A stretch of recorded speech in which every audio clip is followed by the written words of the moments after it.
I'd like to thank you for staying on to this hour. And I think this is going to be the last panel, and it's going to be a speed panel because we have the speed networking session coming up. I have distinguished participants who I'm going to call up. And I'm going to start with a lady you all know, Kadi Dumbuya Alabi. She's the first panelist. We have Noelin Baba. We have Esther Van Eckhout, James Horton, and Abu Bakar Bangura from the Netherlands. There is a need more than ever before for Sierra Leone to diversify its economy. Our economy, our export economy, apart from minerals, has focused mainly on cash crops: cocoa, coffee, piassava, ginger. But these are commodities that are price sensitive. So when the world market dictates the prices and they go low, the economy is no longer competitive. So that currently our focus is to promote other agricultural products, non-traditional agricultural products, into export value chains. Now, about the current exports of vegetables, I must say I'm quite impressed with what Kadi Fresh has been doing in the UK. Over 50 years ago, when my deceased parents were studying in the UK, they could not get African foodstuff. They could only get foodstuff from Caribbean countries, cassava and some other spices. But over the decades, there have been improvements. And they've been able to get, or the ethnic communities have been able to get perhaps dried plazas. 30 years ago, it was usually dried cassava leaves to dried okra. But now we are talking about fresh leaves, which is quite an improvement because dried leaves and fresh leaves have different tastes. I don't cook, but I'm a connoisseur of fine food. I know what is good food. When it is cooked, I can tell that this is fresh. Okay? So, and Kadi here has been able to penetrate the ethnic food markets in the UK. This market was originally dominated by Nigerians and Ghanaians. And if a Sierra Leonean has penetrated that market and taken a share, I think she needs an applause. Let's applaud her.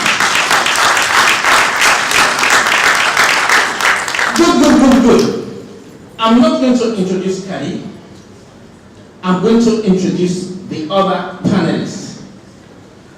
On the right of Kadi is another entrepreneur, an agripreneur, as we call her. And she is Noelin Baba. She is the managing director of Neander Agriculture Trading Company. She is doing a lot of farming in the country, and she also exports.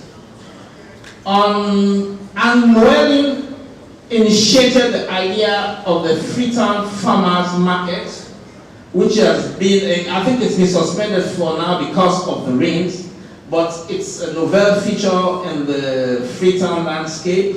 You have fresh vegetables at reasonable prices. Also on the right of Kadi, we have Esther Van Eckhout. She's the country manager for Brussels Airlines. She's also very passionate about agriculture and exporting from Sierra Leone. And we have the gentleman by Estelle. He is James Horton. James is a logistics expert. He is the country manager for Crown Agents in Sierra Leone. And the last panelist is Mr. Abu Bakar Bangura. And Abu is the coordinator for C4D. It's not the political party. It sounds like the political party, but it's a group, it's a Dutch group that coordinates diaspora activities in the Netherlands. Ladies and gentlemen, these are my panelists, these are your panelists. Now, briefly, I'm going to ask them to talk about the logistics issues, okay, they have with what they do, and perhaps identify ways that you, the diaspora, can support them. So the first person, the first panelist I'll call upon is Leone. Leone, you have the floor. Since this is a speed networking event, let's just make it short. We go to the point, okay? Leone, over to you. Good afternoon, everyone.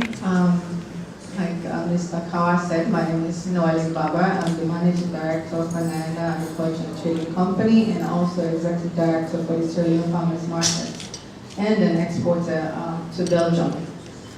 Pretty much, I started this exporting venture about 4 months now, and it's been going quite well, but definitely there's a lot of challenges along the way. Production is a big issue for me because the farmers are not up to par as far as meeting the export markets. So that means I do a lot of training on the ground, preparing the farmers to meet the export markets. And another challenge in the production side is irrigation. We have serious issues with irrigation where because of that production, it's quite low. So we're trying to work with that, also get the ministry involved and maybe some NGOs that can come on board and help as far as beefing up production for exports. Challenge, transports and logistics.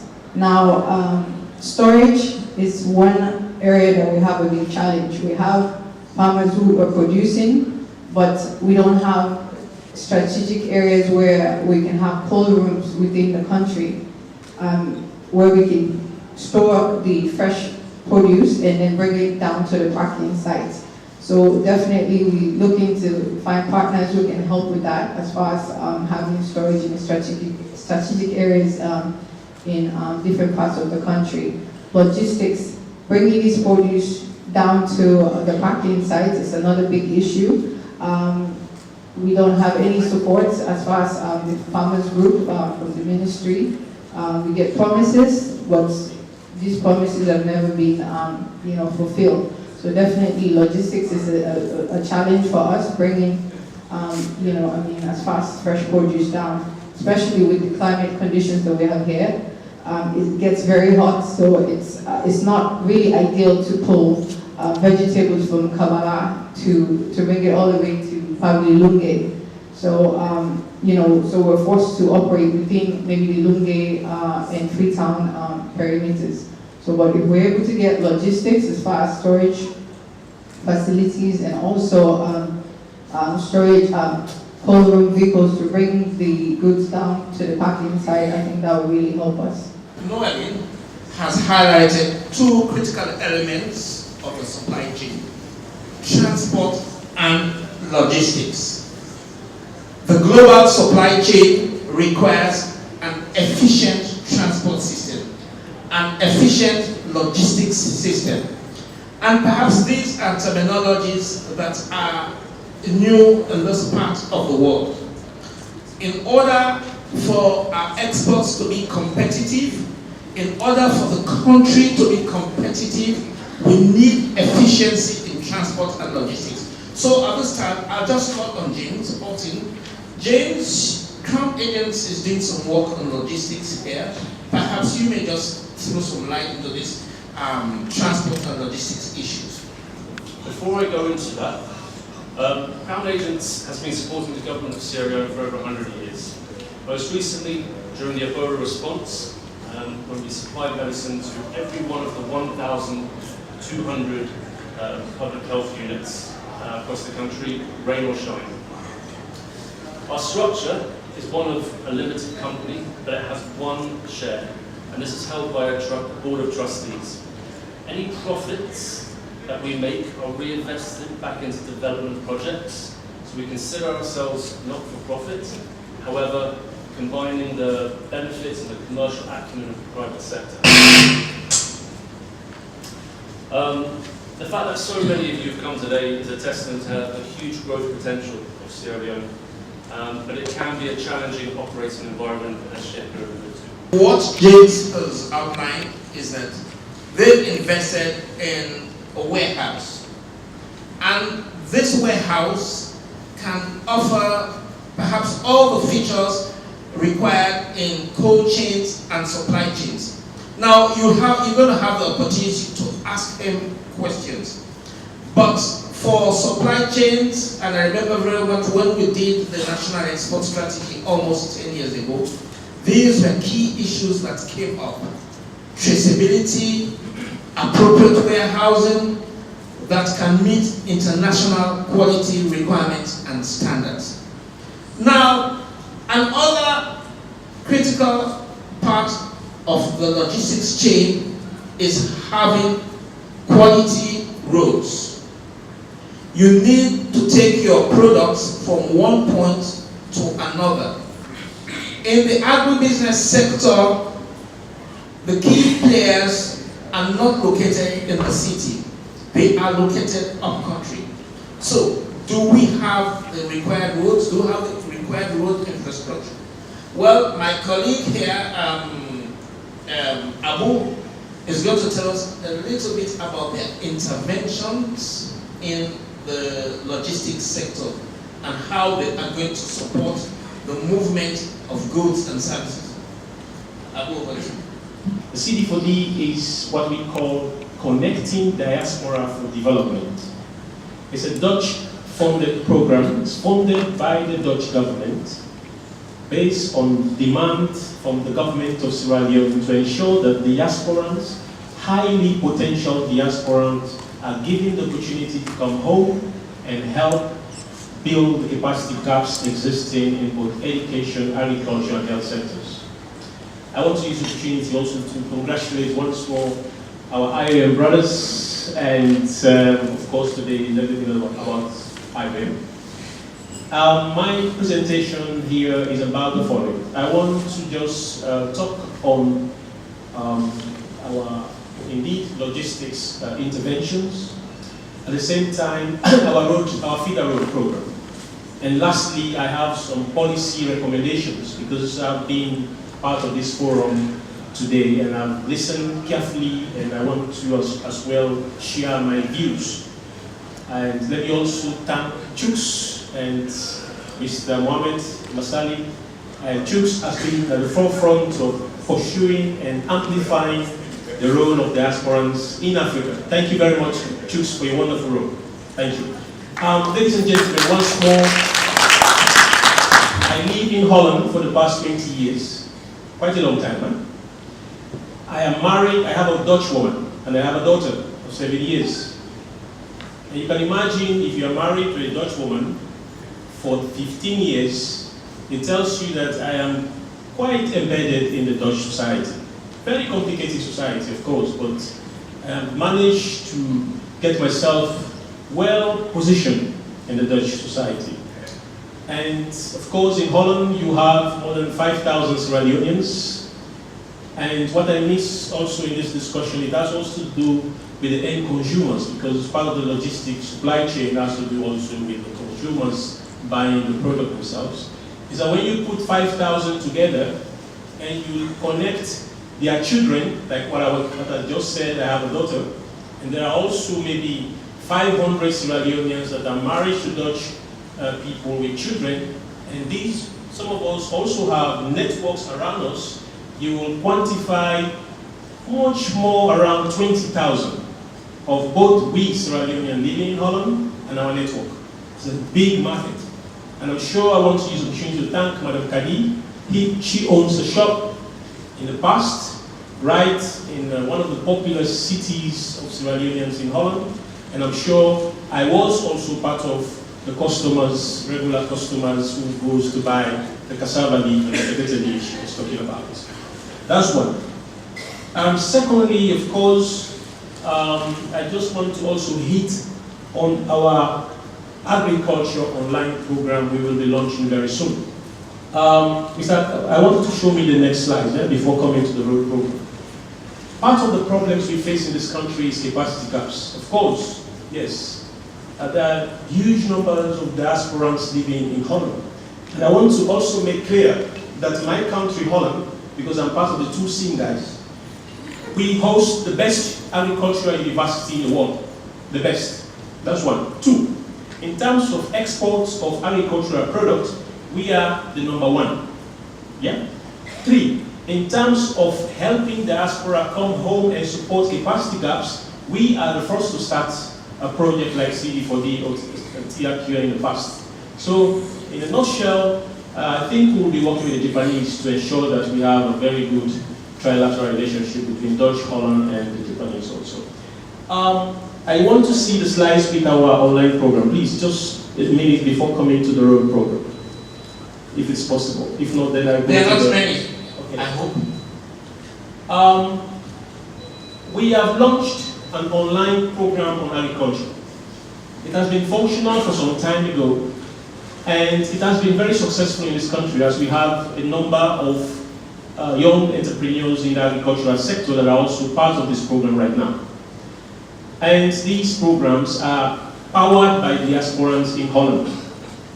So diasporans in Holland, we connect them and they help our entrepreneurs on the ground through online, using mobile phones and online possibilities. And that has been a success. And we are working towards evaluating the program, and by God's power, by Friday, we will officially launch the program at IAMTech in our new established hub. That's one. Two, to our road program. Ladies and gentlemen, the effect of diasporans is huge, and it is difficult sometimes to quantify its impact in the country of origin. But what is clear is the following project. Can I see the road program?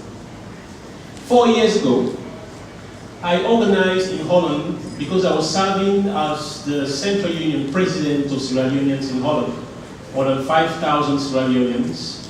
We contacted companies in Holland for our country. And part of those companies was a Dutch company, that is Road Rapid. We brought them in this country, and together with SLRA and the Road Maintenance Fund, we have today implemented a pilot project at Potloko District, Kabata Junction. If you go there, you see 800-meter road, a pilot project based on our current, these chemicals. As you know, without roads, you can't talk about agriculture. You cannot talk about agriculture without feeder roads development. And we are confident that with these products, cheap, environmentally friendly, we will be able to advance agricultural development in this country. On the 12th of October, we will be launching this program, most likely in collaboration with the government and agencies like SLRA and Road Maintenance Fund in this country. So, Mr. Chairman, this is just a brief. I'm not theoretical, I'm very practical. I just want to give a snapshot of some of the things we're doing here to advance agriculture in this country. And I'm sure SLICAT is very fully aware of our program, because we believe also in working with existing institutions. I think, but I have policy recommendations to us that I will do that later. Thank you very much. And I'm going to call on Estelle, and she's going to share her experiences and perhaps proffer some solutions on the logistics landscape in Sierra Leone. Over to you. I am a member of the French diaspora, and I completely understand Caddy and other diasporans when they miss home food, because I miss French cheese a lot here. When I joined Brussels Airlines a year ago, I looked at the cargo side of what we were doing, and I realized that Caddy, along with another exporter, was the only person or the only entity exporting fresh vegetables out of Sierra Leone. Brussels Airlines, we operate in 16 countries in Africa. Most destinations or bellies are loaded with ethnic food and African fruits and vegetables. Pineapple and mango when it's the season, leaves, okra, fish as well, diversity. Sierra Leone, the volumes are very low. So we say, well, Sierra Leone has a lot to offer to the world, and we are here today, and when I see the crowd that is here, agribusiness development is an opportunity for the country. Now, I will not do long on logistics because we already discussed about it. What we aim to do, or what I like to do, is to bring people together. What is very difficult is actually to set up the supply chain from a producer to a buyer. Of course, to produce you need a buyer, whether it's a local market or an export market. Now we focused on the export markets, and as Kadi was doing, we brought over some of her fellow European importers to see what would be interesting for them in Sierra Leone. And lots of things were interesting, not only leaves, but also garden eggs, okra, mangoes, peppers, what's more. Now, the problem that we are facing, apart from the logistic problem, is also the financing issue. I know there will be a panel tomorrow about the finance, but at the question of Mr. Shaka asking what those Diaspora can do to develop agribusiness and to sustain agribusiness in Sierra Leone, I would reply that when I have importers in Europe who are ready to purchase 1 ton of diverse vegetables from Sierra Leone, they find the right person, they find the right farmers. And unfortunately, those farmers cannot finance $15,000 or $20,000 of equipment for their farms, which is, I mean, $20,000, let's be honest, it's not a big amount. But they cannot finance this to build a well, to have an irrigation system, to get a small warehouse. They cannot finance it locally because the banks are very expensive, and you have programs from the government and from international organizations, but those are very big programs that takes time to get deployed, etc. So basically, when farmers or small companies like Noalen company needs small amount of money, let's be honest, 20,000 to start a business is not a big amount, and then the money that you earn can be reinvested, there is no one to help and finance it. What I would like to see from the Diaspora is what we see in Europe since a few years now, that is private company being financed by people who are investing in it, not for a quick return on money. Don't expect quick return on money when you build something, it takes time. But you can become a shareholder just with $100 or $500. And this works pretty well now at the moment in Europe. It's not crowdfunding, it's really investing in startup and innovative companies. And this is, I think, a good option that could be looked at for Sierra Leone diasporan who wants to invest in their country and contribute to their country. So maybe an option would be a platform where you have different companies looking for investment, a little bit like this forum, but something more dematerialized that you can access from abroad and all that, where you can present your project and call for funding. And I think that will be something very interesting for Sierra Leone and for agribusiness development. And although it will be discussed in greater detail tomorrow on the subject access to finance, but this thing, access to finance, is recurrent in almost every business discussion. Every platform, it keeps on coming. It's always resonating, access to finance. Because I am an entrepreneur myself, although I put on more of the public sector hat now. But then it's always, how do you finance? How do you finance your project? Especially those of us who have wives and they go take these loans and then you have to bail them out. You know, bailout does not only happen at national level, but it also happens at the domestic level. When your wife takes a loan, you have to help her out to pay and that sort of thing. So I understand the problems, I understand the challenges. Now, with regards to what you've been doing, I'd like to commend you, Estelle, and because of the initiatives you've come up with. You have actually promoted the exports. You've actually created an environment, or you've stimulated an environment. Perhaps I should talk about this now. A few months back, Sierra Leone could not export to the EU under the GSP. That's a particular trade preference. Sierra Leone could export under the ordinary preference, but Sierra Leone could not export under the GSP. So Estelle and others, we are the prime movers behind Sierra Leone registering for the REX. But it applies only to the European Union, and whereby certain products can be exported to the European Union without paying duty. There are certain eligible products. So Estelle was one of the prime movers, and she got all of us interested, and we were able to do it because Sierra Leone unfortunately did not comply in time, but we are now fully compliant. And if you go to the Slipper website, I think the notice should go out today. It's already there. Well, there are going to be questions, but last but not least, my own very able Kadi Fresh. Kadi, in the previous panel, you were charged. You were asked to up your game. How, I want you to tell us, how do you want to go about it? What are some of the constraints, and how do you think the diaspora can help or can work with you? Because you have, you're already a distributor, I presume, the wholesaler, only to London, only in London, eh? But you're sourcing from several West African countries. So you want to up your game. We want Kadi to be the best wholesaler. Oh yes, there's nothing impossible for the Sierra Leonean. The Sierra Leonean can do it all. So Kadi, I want you to tell us how you want to up your game. How can we support you as a country, as diaspora, as a government?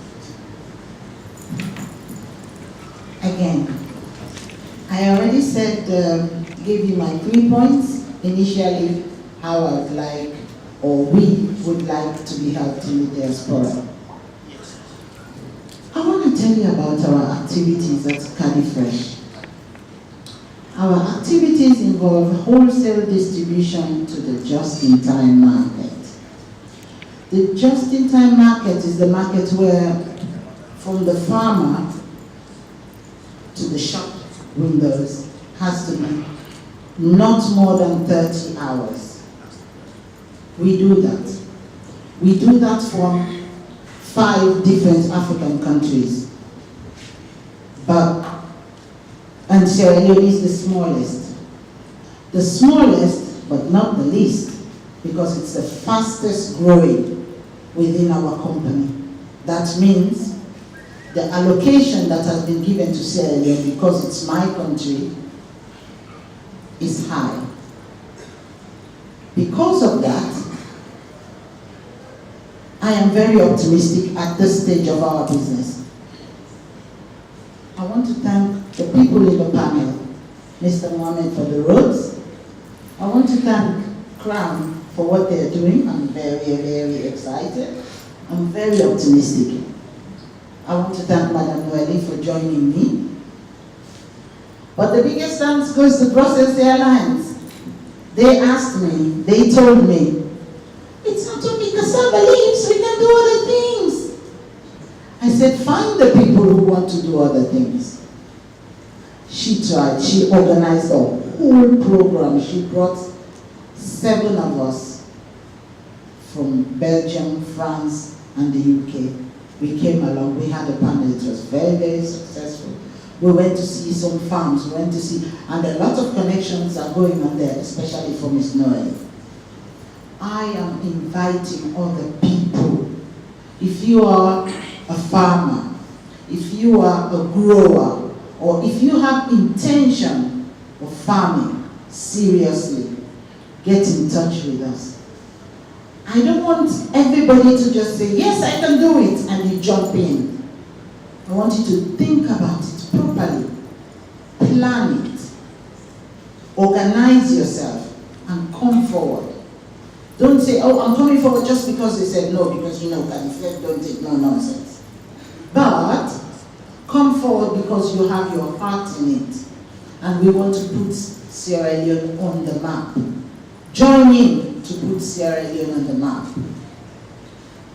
We have created a state-of-the-art establishment in London. The reason why we did that is because Sierra Leone was in the bottom of importing vegetables. Our vegetables were horrible. They arrived late in the market. They were not looking. They were tired. If you put it near a Ghanaian vegetable, you will just leave it and buy the Ghanaian. But at this moment, because of what Califresh has done in London, we took ourselves and plunged ourselves right in between the Ghanaians and the Nigerians. And I tell you, they are watching. They don't like it one bit. But guess what Califresh is? We are fresh, we're going to do it. With the optimism of the panel here, and what Slipper has promised me, fingers crossed, we are going to do it. Yes. Last year, we imported 200 tons of vegetable from Africa, West Africa. 200 tons. And this year, we have reached 250 tons. Yes, we're going for the big number. Next year, we want 500,000 tons. Inshallah, we will do it. If we are going to get 500,000 tons from Califresh alone, and Califresh being Sierra Leone Diaspora, and Sierra Leone government giving us all the policies we are going for, I'm going to hold them into account and I'll come back to you guys on it. If they will give us all of what we are asking for, it means 40% of that 500 tons is coming to Sierra Leone. And that means we need more farmers, we need more workers, and we need a very good establishment. Thank you, Mr. Crown. I'm very optimistic about that thing. We need to take a few questions before you all give your last word. So, time is against us, but I think we can handle a few questions. My name is Mohamed Sisse, and owner of Fishnet. My question is for Slipper and the Diaspora. Sierra Leone is been banned for some years now. We cannot export fish to the EU. So I'm asking the questions. How did Slipper and Diaspora are going to lift that ban so that I will start exporting again? Because I have so many customers in the UK. For me to freight my fish, it is impossible. Say more thanks to Califresh and Estella, is that your name? And Noel. I am also Califresh. But I am doing local food processing. Noel knows, because I always participate in the farmer markets. I'm doing, I'm packaging it. I'm doing plantain powder. I'm doing corn, different kind of thing. But based on what you are saying, it's not impossible for me to diversify what I'm doing. Because as long as the women can benefit from it, that's my higher objective. So how are we going to join you? What is the procedure in trying to be with you so that we can do the fresh things that you are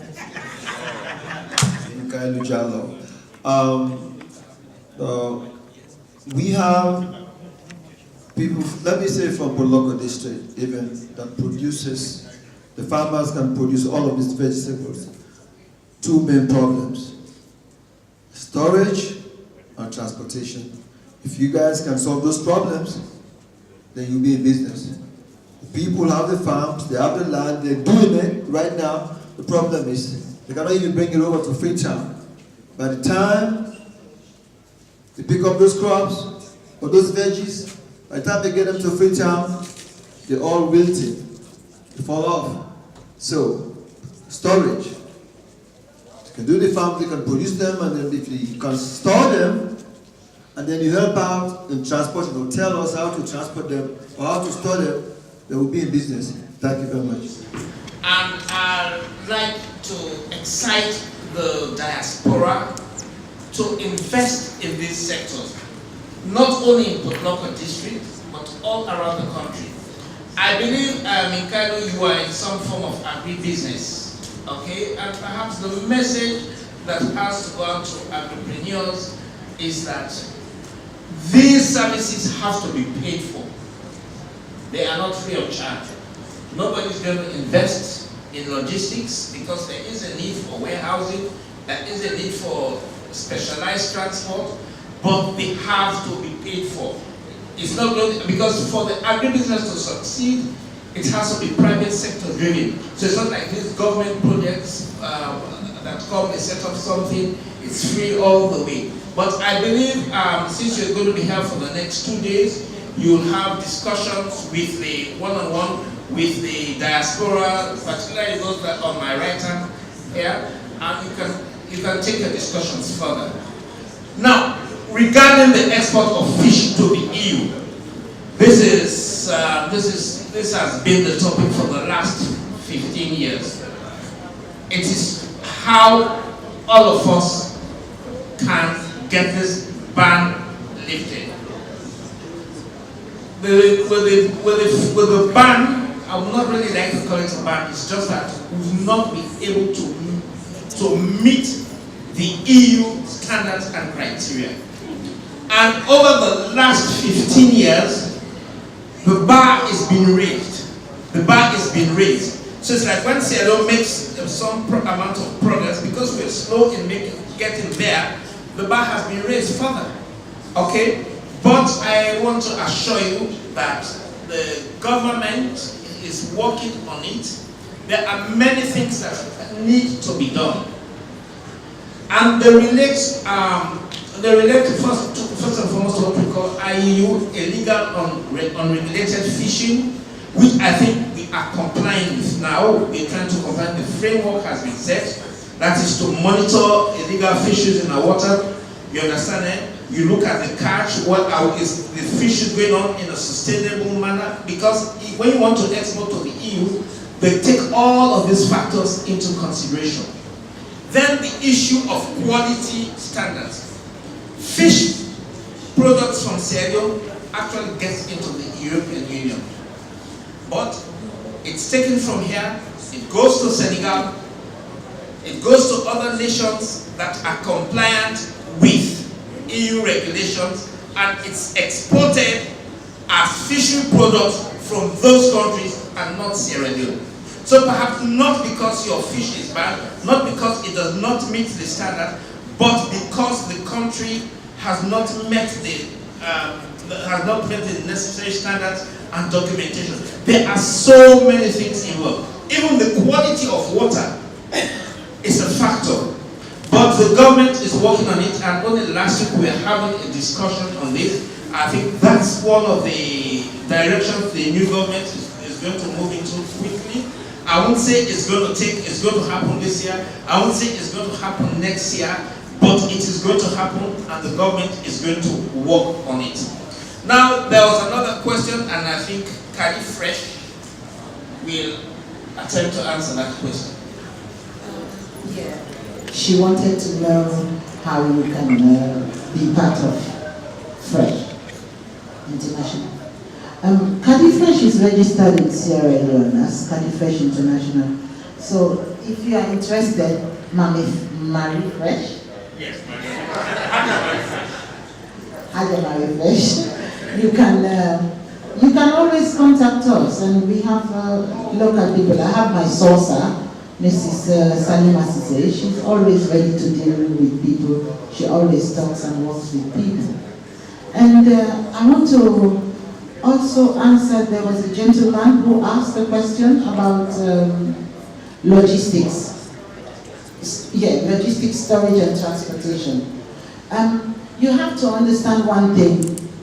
Selling in the local market is not the same as exporting. When you want to export, you have to be prepared for different things. You have to be prepared for logistics, air freighting, receiving, and storage where you're receiving. Those are the 4 main things that you have to consider. If you don't plan those things, you cannot do the international trade. Don't forget, when you export, you're doing international trade. It's not trading from Kampala to Freetown. It's not where the borders are open for you to trade. So as a result, before you do that, you have to plan your logistics. You cannot plan your logistics alone. You can plan with other farmers. But after planning with other farmers, what else do you do? No, you have to contract yourselves and become contractable to companies that export. Or you can come together and do it on your own, but know that those are the things that you have to do. You cannot just say, yeah, we have a logistics problem. If you contract, for example, Cadifresh, you will know that, oh, I am selling the goods at my location, so Cadifresh picks up from my location. Then you have already handed over the responsibility. But if you want to export, then the responsibility is in your hands to organize your logistics. I hope that helps. It's not only about logistics, it's also about the country government and parastatal agency to enable the environment, whether it's export incentive, whether it's phytosanitary and health department that actually allows a proper monitoring, evaluation of the goods so that when they arrive to Europe, they are not thrown away because of the quality level, pesticides, fertilizer, etc., etc. So it's not only about logistics, it's about government certificate, documentation, which you rightly mentioned as well earlier, Gabby. It is also about how your product can fit the European demand. The caliber, I have followed Noelen, who started to do a few imports for a few exports to a European market, and you have to get trained as per, okay, maybe you don't have a jacket, you don't need a jacketo like this and a jacketo like this. I want all my jacketo to be the same size. And this is also something that is very important. Unfortunately, in the European market, although the product tastes most of the time the same, we want caliber things. And so it's not only about logistics, it's also about absorbing all the information to enter the European market. On this side, I would invite farmers or companies that are interested in entering the European market to have a look at the seat of COLEACP, which I think we can circulate the name later on. COLEACP is a European organization that provides technical assistance to farmers and companies who want to enter the EU market. So they would come and maybe start a program here in a few months to explain how to best manage your farm, I would say, so that your product is compliant with the EU regulations. Thank you very much. Well, panelists, I think we should be running up now, and I would like your last word. So, Estelle, is that your last word, or you want to give us your last word? My last word would be, Sierra Leone has a lot to offer. It has a long way to go still, from the government perspective, infrastructure, logistics, sometimes mindset as well. But it's a country that really has a lot to offer to the world, and I would like that, you know, in a few years' time, we would see more than cassava leaves, and more than cocoa, and more than coffee, more than palm oil, but more fresh products as well, and transformed products as well, because I think there is the capacity, and there is a few people motivated as well, and that makes it real. Thank you, James. Thank you, Sugar. Yeah, I'd just like to echo Estelle's point of view. I think there's a huge amount of growth potential. I think agriculture is the way to be able to put money back into the pockets of the average Sierra Leonean. They can make good decisions about their own health and wealth and education. And Crowd Aegis is very proud to support Sierra Leone in this development and to be part of this initiative. So thank you. Thank you. Abu, your last one, and perhaps you want to give us one or two short policy prescriptions. Exactly. Exactly. Thank you very much. I want to make two things. One, the announcements. Number one, we have the CD for the workshop tomorrow. If you are interested, you are welcome. Around 3 o'clock, I would say. Secondly, the forum today has been televised also for the Dutch TV. So that is also my own contribution. I came with a Dutch student, a second year journalist student at the University of Fontys University of Applied Sciences, and she's making a documentary of this program. It will be shown in the Dutch television as part of the process of rebranding the agribusiness in this country. So that is an announcement I just want to make. Thirdly, I own a plantation in my village. I have 100 acres of land, and I've been investing for the past 10 years in a total amount of more than 50,000 euros invested already. I was fortunate today to talk to Madam Kadi and also another gentleman who is, in fact, they are both willing to chat with me regarding my oil. So I'm very happy that I'm here today. So in terms of results oriented, I'm sure this is one we can highlight as being impactful for me coming here and meeting these very beautiful people. Secondly, I'm moving towards having machines for the plantation at my village. I need 20,000 euros and I'm looking for investment. I just understood that Solidad, an organization in Holland, is currently helping Phoenix to ensure that there are processing machines available. Mr. Kawa, I need your assistance. So that's another benefit I have. Thank you. Engagement in the office. Thank you. And now, is that the last one? No, the brief policy statement. I have listened attentively to what has been said here today, and I want to make a few policy recommendations going to the organizers of this event, and especially the Office of the Diaspora. First, clarity and disfragmentation. It is clear where we want to go. The new direction of His Excellency Julius Maada Bio, His Excellency Brigadier Julius Maada Bio, in his statement to Parliament, and today what we have seen here today from the ministers, it is clear where we want to go. We want to mobilize, engage, and interact with diasporans. That is what we want to do. We want to ensure that they are engaged sustainably in the agricultural process. But what we don't have in this country is a policy on diaspora affairs that is endorsed and enacted in Parliament. A number of ministers today, honorable ministers, we are making examples of Ghana, Ethiopia, Rwanda, and Senegal in this country. These countries were able to benefit from diasporans because, in the first place, there is a policy. But for Sierra Leone, there is none.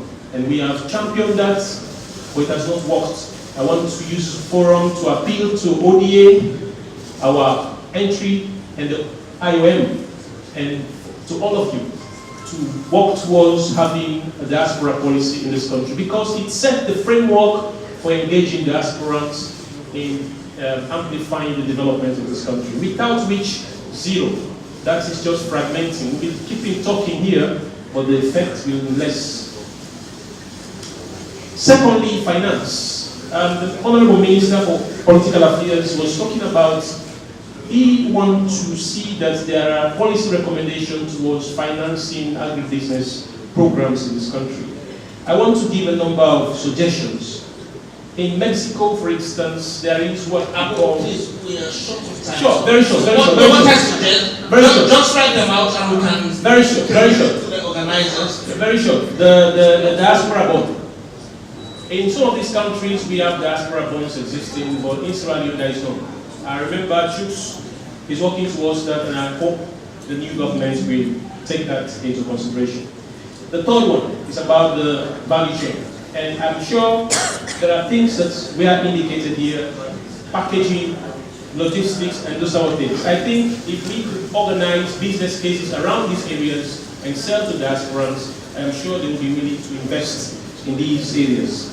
And lastly, but not the least, I want to use this opportunity to once more thank you all for coming and to listening to what I've said, and I hope that we will advance this discussion from this level. Thank you. I'm looking for farmers who are willing to work with me to export. The export markets, you have to meet high standards. And if you're a serious farmer, like I always say, you have to be serious. I'm willing to work with you. I'm willing to train you to meet the standards so we can export. So feel free to reach out to me after the program. I am very optimistic. I know people will come forward. Like I always say, I am a businesswoman. I'm not a policymaker. I'm not a sleeper. I am a businesswoman. So let's get down to business. President Madabiu has told us, let's get down to business. Thank you very much.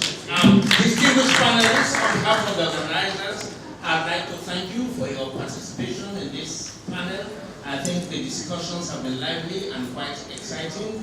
And ladies and gentlemen, I also want to thank you for listening to this panel, and I'd like you to give us a round of applause, please.